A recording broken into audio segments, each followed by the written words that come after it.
Hello students, welcome you all to the fifth lecture of solutions. Up till now, in previous four lectures, we have learned that what a solution is. Then we learned the various types of solutions based upon the physical state of components. Okay. And after that, we studied various methods which are used to find concentrations of solutions. Those methods were mass fraction, mole fraction, molarity, molality, formality, etc., etc. And you also solved numericals based upon these. After studying these, you learned about the solubility of gas solute in liquid, solubility of liquid in liquid, and solubility of solid in liquid, various factors affecting these, and Henry's law also. Now, in today's lecture, we are going to study, first of all, vapor pressure of pure liquid, then vapor pressure of solution having volatile components, then very important law, Roller's law, and finally we shall study vapor pressure of solution having non-volatile component. So this is our work in today's lecture. Let's begin. First of all, let us study vapor pressure. Every liquid has vapor pressure. Water, alcohol, benzene, every liquid has vapor pressure. What vapor pressure is? You know that liquid state of matter is a fluid state. The molecules of liquid are always in motion, just like gases. They move freely, and during their motion, they are colliding. The collisions are elastic. That means total energy during a collision remains constant. It is possible because some molecule gains energy, the other molecule loses same amount of energy, so that total energy is conserved. Collision is elastic. The molecules which gain energy collide with other molecule. Again, elastic collision take place. What happens? The molecules which are present at the surface, see, this is the surface, which are at the surface. From surface, when a molecule gains energy, it rises above and leaves the surface. Such a molecule which leaves the surface of liquid is called vapor. Now these are vapors. But these vapors are confined only this region. This cover which you see here, this cover is what? This is the vapor pressure which is above us.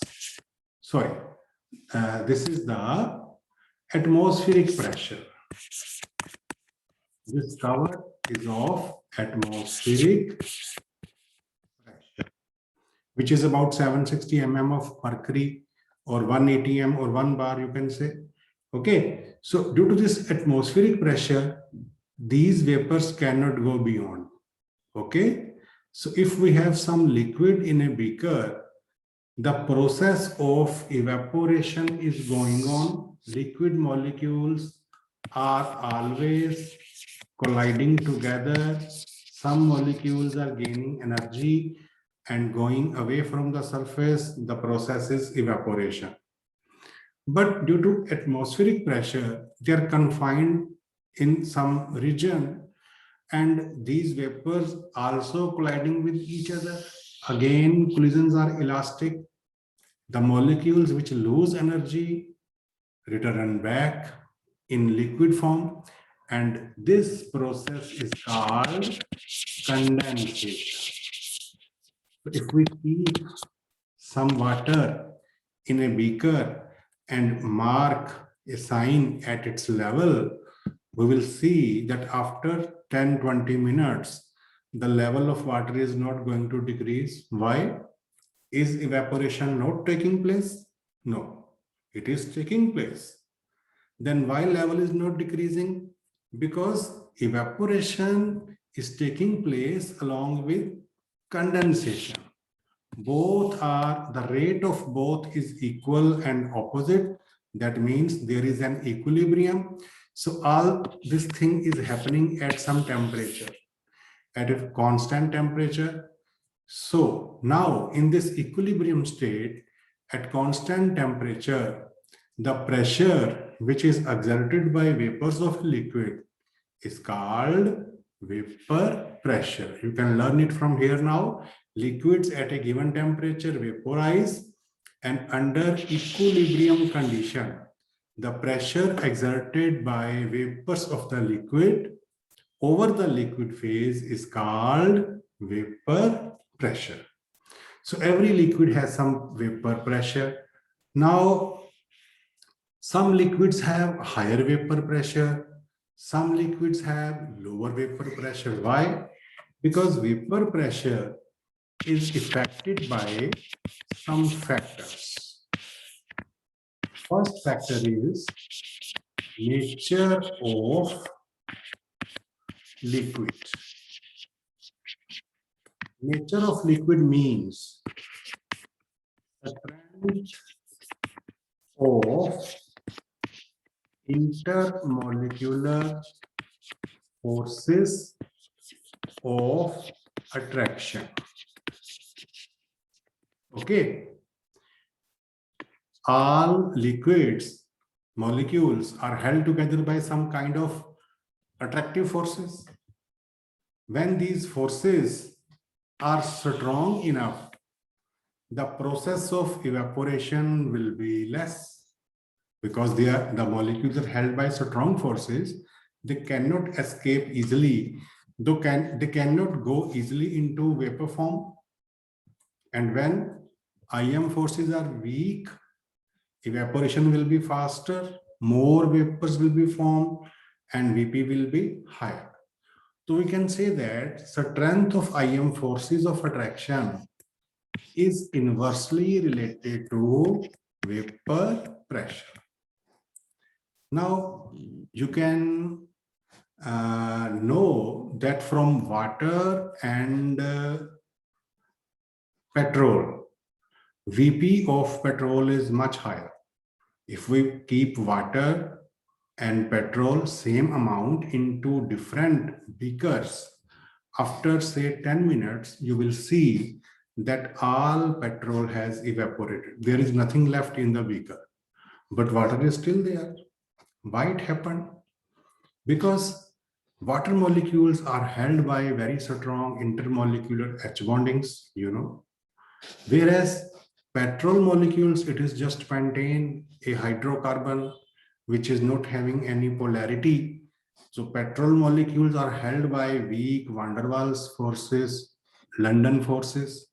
So petrol molecules escape more easily. So that means evaporation is faster in petrol. So vapor pressure of petrol is much higher than that of water. Okay, so this is first factor which affects vapor pressure. Now, second factor.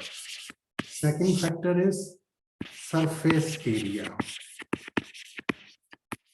Surface area of liquid is directly proportional to vapor pressure. If we put this pure solvent into a shallow container, the surface area will increase, more molecules will come over the surface. Thus, vaporization will increase, and vapor pressure will also increase. Okay. Now, third factor is temperature. Temperature also directly affects vapor pressure. How? When we heat a liquid, we provide thermal energy to a liquid, what will happen? The intermolecular forces of attraction among liquid molecules will become weaker. They will dissociate. So it will increase the rate of evaporation and vapor pressure will increase. Okay, so this is it. Now, suppose we keep on heating this liquid, the vapor pressure will go on increasing, and a temperature will be achieved when vapor pressure of liquid will become equal to vapor pressure of atmosphere, which is called atmospheric pressure. So when vapor pressure of liquid becomes equal to atmospheric pressure, that temperature will be called boiling point of that liquid. For example, boiling point of water is 100 degrees Celsius, 373 Kelvin. Why?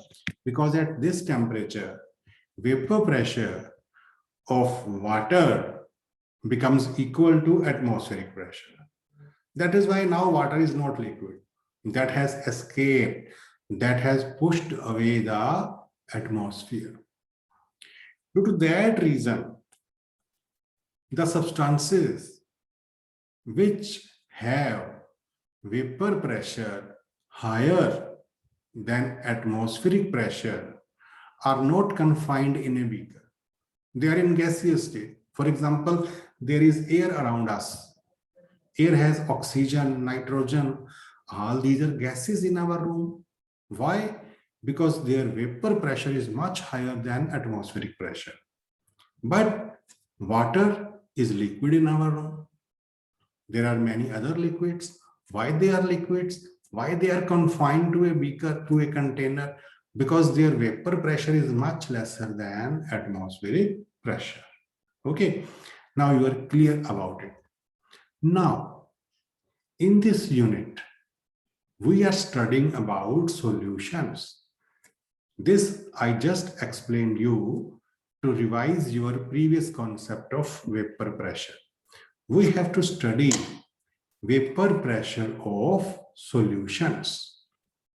A solution is homogeneous mixture of two or more components. When two components, that is binary solution, and we have to study vapor pressure of binary solutions. And a solution is liquid when solvent is liquid. We shall study only about liquid solution. So solvent is always liquid. Solute can be gas, liquid, or solid also. When solute is gas, that we have already discussed in previous lecture, gas in liquid, solubility of gas in liquid. You learned Henry's law. That was all about that. Here we will study liquid in liquid, solute is liquid, solvent is liquid, and solid in liquid. So first we shall study liquid in liquid. Okay, now so two liquids are mixed together to make a solution. We have to study their vapor pressure. Suppose we have a liquid number 1 in this container. Okay, a liquid number 2 in this container, and I take a third container. When I have this liquid here, liquid number 1, that means that is pure one. Only liquid number 1 is there. It is pure solvent. Okay, it will be having some vapor pressure. Every liquid has vapor pressure. The vapor pressure of this liquid will be P degree 1. Degree means standard, it is pure. Okay, so it is the vapor pressure of pure liquid number 1. Similarly, P degree 2 is vapor pressure of pure liquid number 2. Okay, now what I do, I put some amount of this liquid and some amount of this liquid here and make a solution. Clear?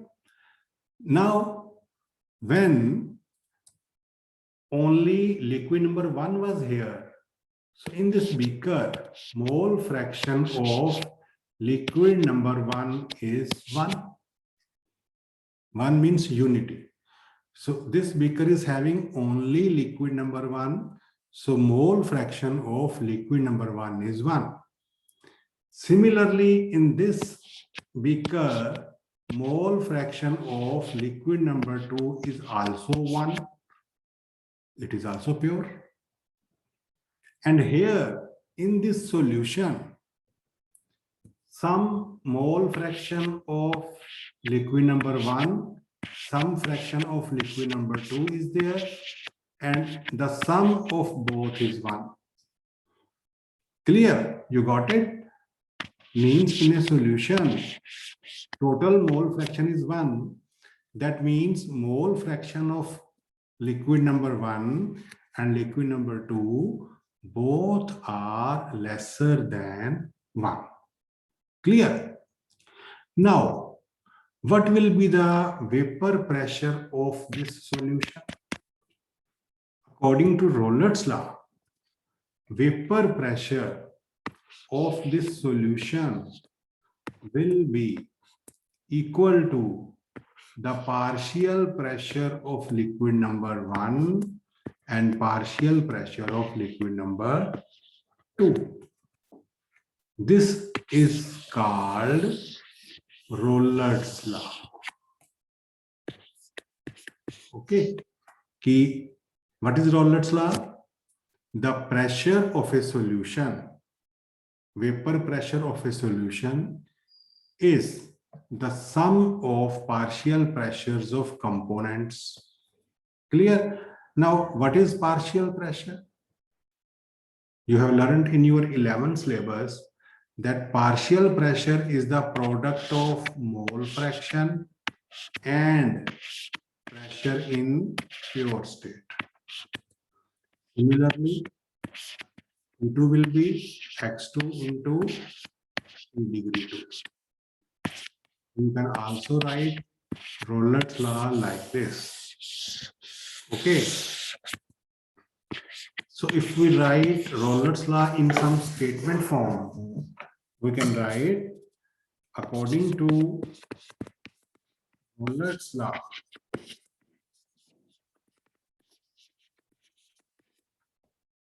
The total pressure of a solution is the sum of partial pressures of components and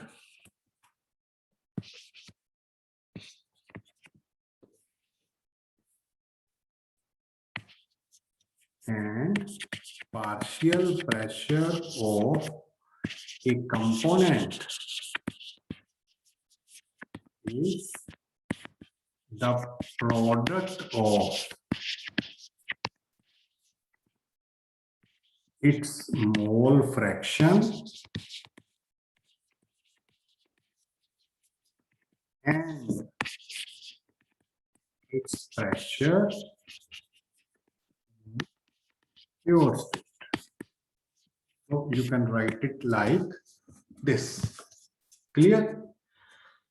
Now, because this is a linear relationship, okay, so we can draw following conclusion from above equation. Equation number 1, equation number 2. This equation leads us to this conclusion. See here. Number 1, total vapor pressure over the solution can be related to the mole fraction of any one component. How? See here.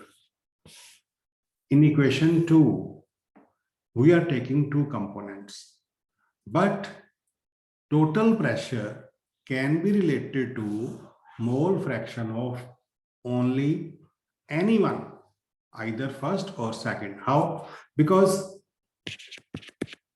fraction of one and fraction of second component is always unity.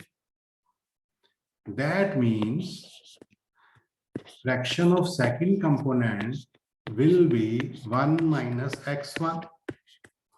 Okay, so if I put this value in second equation, you will get pressure of solution is equal to x1 into p degree 1 plus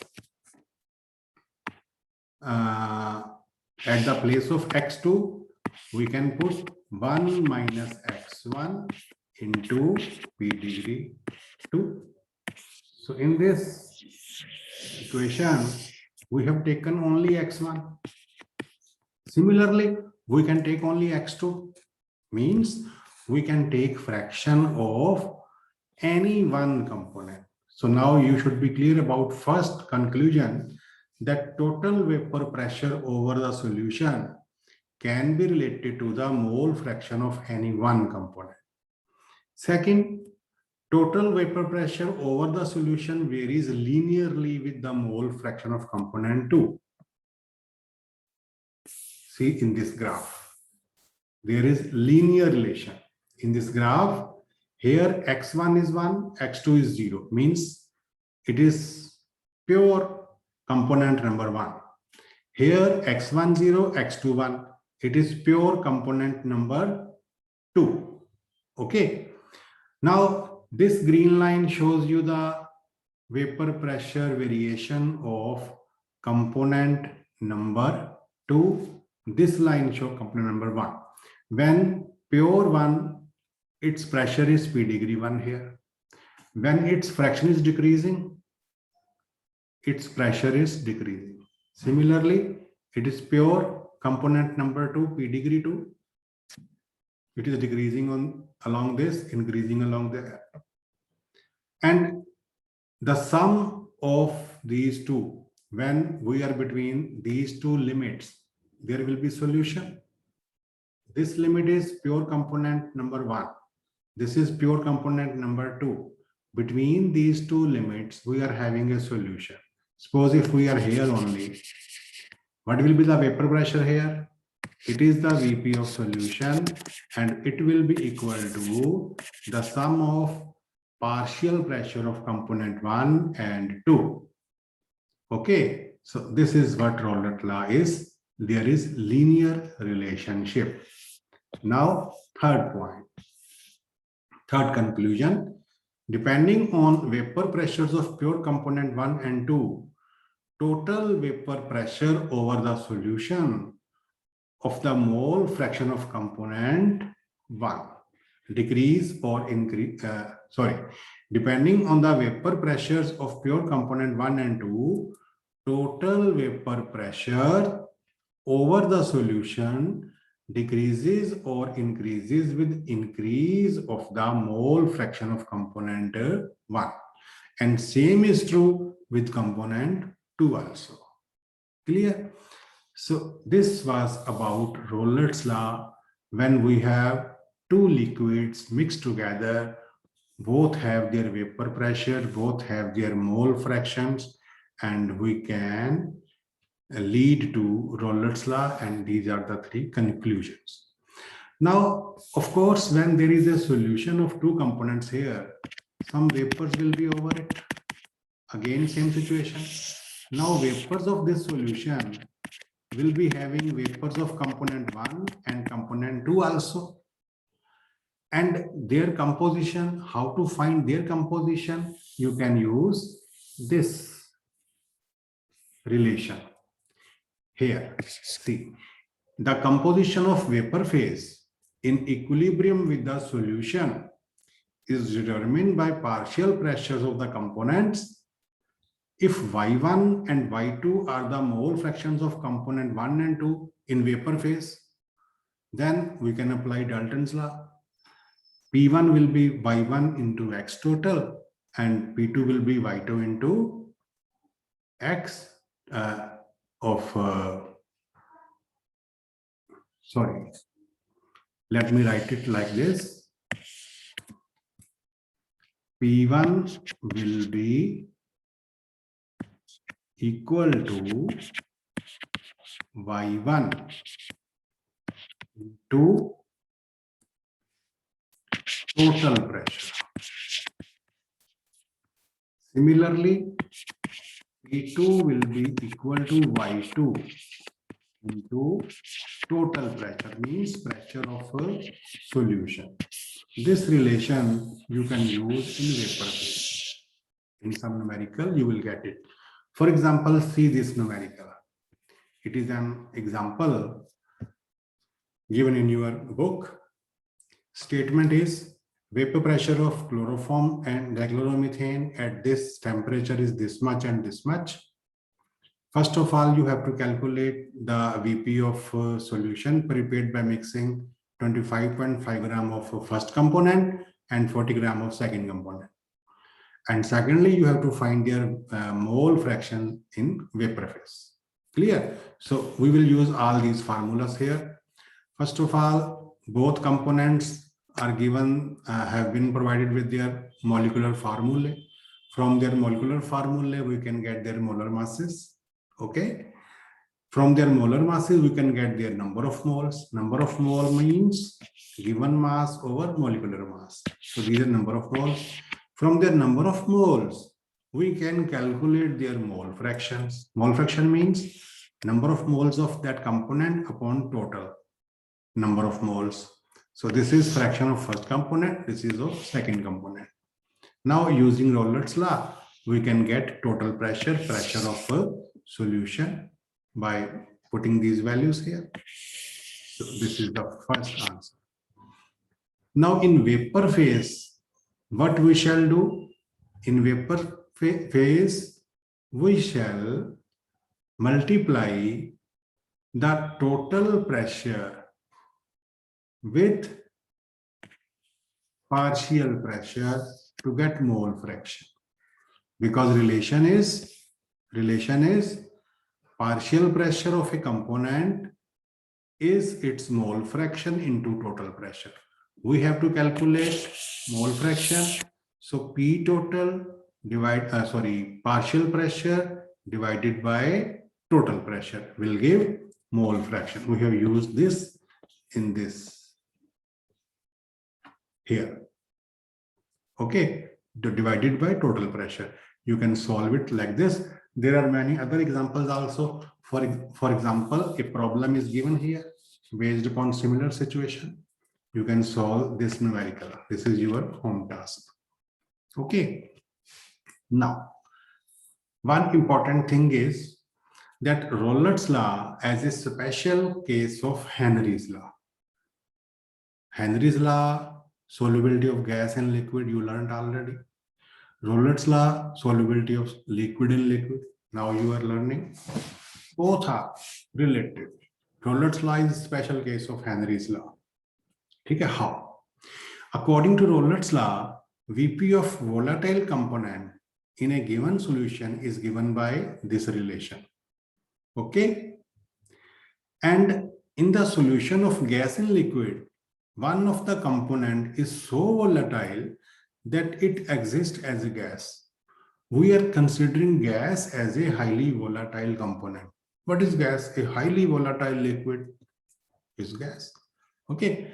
And we have already seen that its solubility is given by Henry's law, which states P is equal to KH into X. P is pressure, KH is Henry's law constant, and X is mole fraction. If we compare equations for Rollett's law and Henry's law, it can be seen that the partial pressure of volatile component or gas is directly proportional to its mole fraction in solution. Means only the proportionality constants are different. KH and pressure of pure component, they are constants. Pressure of pure component is also a constant thing, and KH is Henry's law constant. Okay, so thus Rayleigh's law becomes special case of Henry's law, in which KH becomes equal to, this is P degree 1. P degree 1 means pressure of pure component, vapor pressure of pure liquid, you can say. Okay, this is pure component. Okay, now let us move to next topic, that is vapor pressure of solution of solid in liquid. Now we have dissolved a solid in liquid. Up till now, there was liquid in liquid. Both are volatile. Both are having vapor pressure. Now, one component is solid, solid in liquid. Liquid has vapor pressure, but solid has no vapor pressure. Solid is non-volatile. A substance which does not vaporizes is called non-volatile. And a substance which vaporizes, that is called volatile. For example, water vaporizes, water is volatile. Petrol vaporizes, petrol is also volatile. Can you tell me which is more volatile?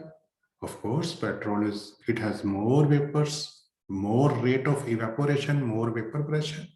But solids don't vaporize normally. So solids are non-volatile. Now let us take this situation. In this diagram, we have pure solvent, pure liquid, suppose water. And here in second case, I have dissolved some solid solute into water. Which solute? Any solute. And maybe NaCl, maybe sugar, maybe urea, maybe any solid. So when we have dissolved some solid into pure solvent, that has become B case. Blue one are solvent molecules and green ones are solute molecules, you see.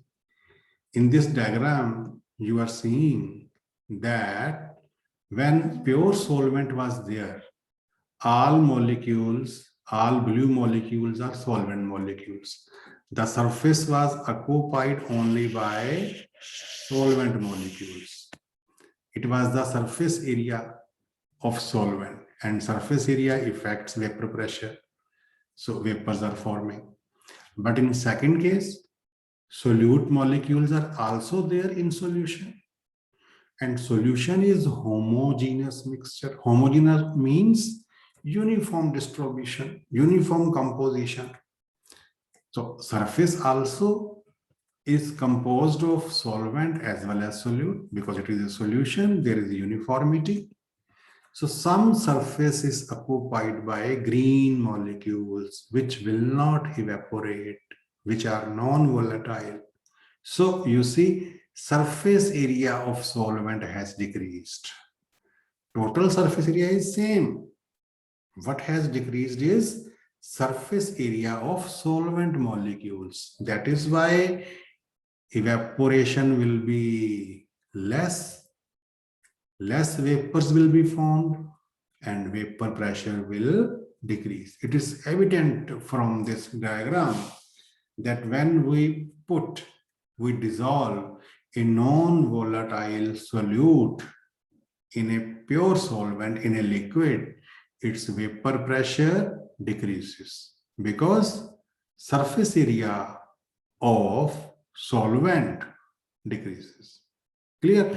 It is written here in this paragraph also. You can read it yourself. Now, we will apply Rayleigh's law to this situation and form a mathematical part. See, Rayleigh's law states that pressure of solution, total pressure, is the sum of partial pressures of component. Partial pressure of component 1 and partial pressure of component 2. Partial pressure is the product of pressure of a component in pure state and its mole fraction. Clear? This we have derived already This is Rollett's law. Now, because component 2 is non-volatile, it is solid. So, P degree 2, sorry, put 2 here. P degree 2 will be 0. It is having no pressure. Thus, PS will be equal to P degree 1 x1. Finish. 0 into x2 is 0. So our relation will be reduced to this only. So pressure of solution will be only due to the pressure of component 1. And now PS is equal to P degree 1 into 1 minus x2.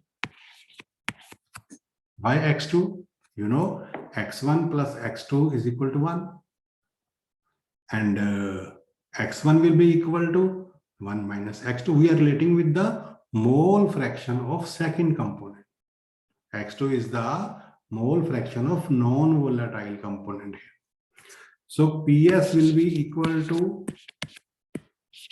P degree 1 minus P degree 1 into x2. Or PS, take P degree 1 on left hand side, minus P degree 1 equals minus P degree 1 into x2. Rearrange it. P degree 1 minus PS is equal to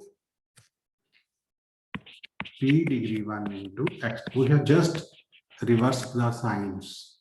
Okay. Now, from this relation, conclude it like this. P degree 1 minus PS upon P degree 1 is equal to x2. What does it say? It says that P degree 1 and PS, because it is a positive relation, that means P degree 1 is greater than PS.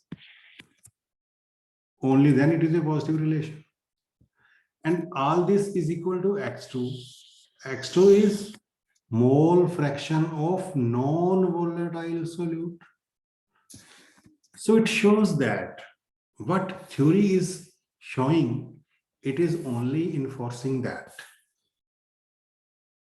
But that the non-volatile solute has decreased the vapor pressure of pure solvent, it is also showing same thing. Okay, you can see this graph and make conclusion yourself. Okay, now based upon all these formulas, there are 10 practice problems for you, 31 to 40. You can solve for yourself. Their answers are also given. You can match these answers. If answers match, you can get confidence to do more. You must be having some other books also. You can try their numericals as well. And if you are having some problems in these numericals, we will discuss those in our Zoom meetings. Okay? Till then, goodbye. Thank you.